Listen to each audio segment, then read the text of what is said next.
What are the most common field sobriety tests? Attorney Myles Berman explains. There are a variety of exercises administered by police officers during field sobriety tests. 3 of these exercises have been deemed standard by the National Highway Traffic Safety Administration and are considered to be the standardized field sobriety tests. However, field sobriety tests are still subjective in nature and can be challenged in court.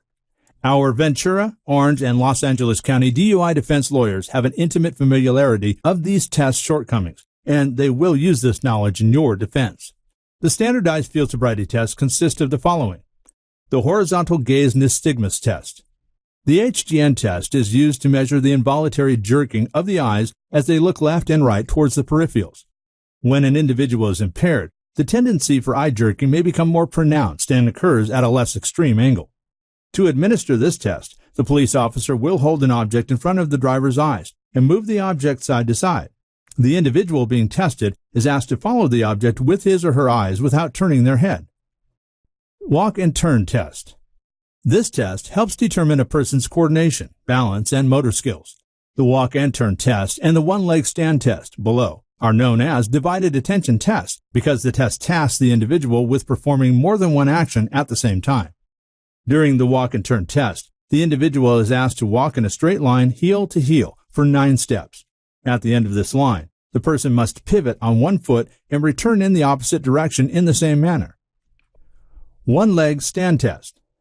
In the one-leg stand test, the officer has the individual stand on one leg for 30 seconds and count upwards in 1,000ths. Romberg test. The Romberg test tasks the individual with standing feet together, arms down at the sides, tilting the head back with eyes closed, and estimating the passage of 30 seconds. Finger-to-nose test. Standing in a manner nearly identical to the Romberg test, with the feet together, the eyes closed, and the head slightly tilted back, the individual is asked to touch the tip of his nose with the tip of his index finger, alternating between the left and right hand.